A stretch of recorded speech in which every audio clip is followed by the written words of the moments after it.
Hi mga ka-FB friend! Share ko lang yung napanood ko kahapon na video dun sa TikTok. Talagang hindi ako nakamove on. Hanggang ngayon, iniisip ko pa siya. Ano yung lalaki yun? Tapos, sa TikTok, mayroong nag-comment sa kanya na isang babae. Sabi, "Kuya, mayaman ka ba? Bakit nagpapag-giveaway ka?" Sabi niya ganun. Siguro, nag ano nag nag-live yung lalaki sa FB. Tapos siguro nagpa-giveaway siya kasi gusto niya dumami yung subscriber niya. Tapos yun nga, nag-ano siya sa TikTok. Pinanood ko yung kanyang video. Guys, mga ka-heart, mga ka-FB, naawa ko dun sa lalaki. Kaya hanggang ngayon hindi ako nakaka-move on kasi naalala ko siya. Ngayon nanonood ako ng TikTok tapos naalala ko nga siya. Kaya lang hindi ko alam kung ano yung pangalan niya. Hindi ko natanda yung pangalan niya sa TikTok. Tapos ngayon naiisip ko pa rin yung lalaki. Naawa talaga ako, alam niyo. Alam niyo mga ka-FB. Alam mo yung dapat mga ka-FB yung sinusuportahan natin yung mga nagba-vlog na hindi mga pomos.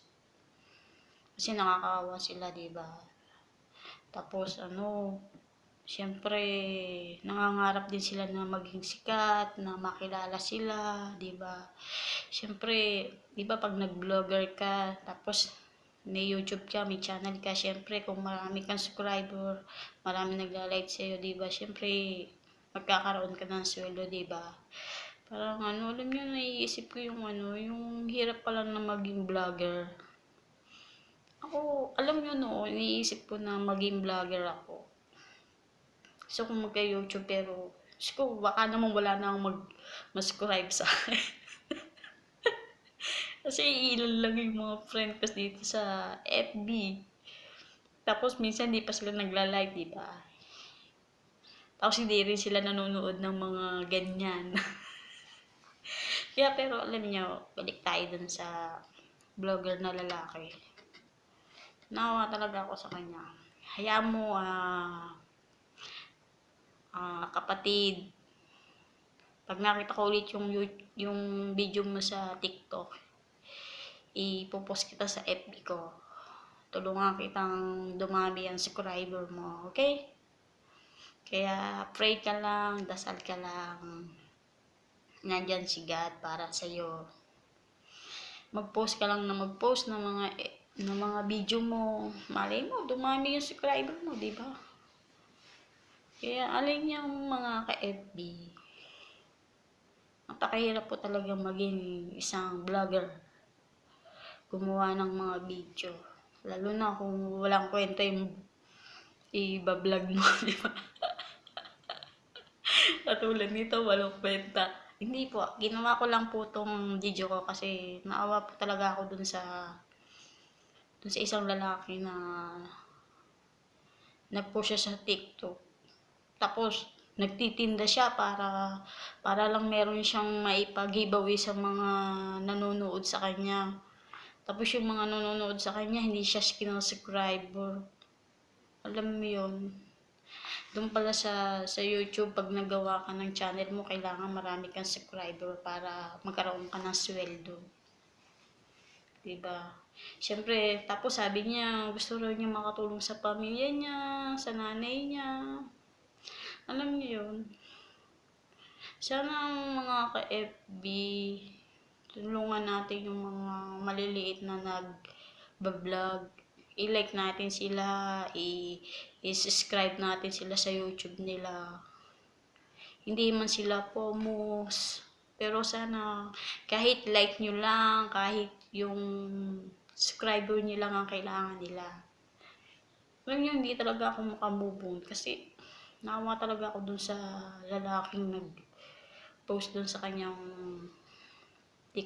sa TikTok. Kung hindi lang ako busy, siguro nakuha ko na yung video niya. Talagang naawa talaga ako doon. Hayaan nyo, pag nakita ko, ipopost ko siya sa aking FB. Tapos, isubscribe natin sila, okay? Tulungan natin sila. Hindi man sila pomos, hindi man sila mayaman.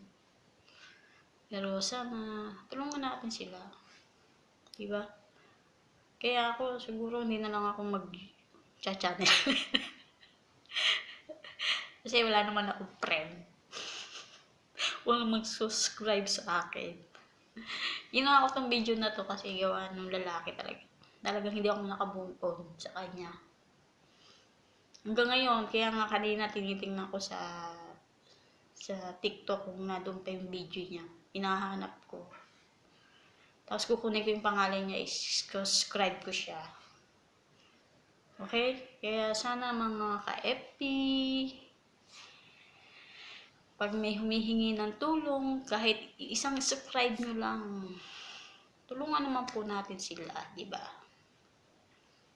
So, paano po? Abangan na lang natin yung second.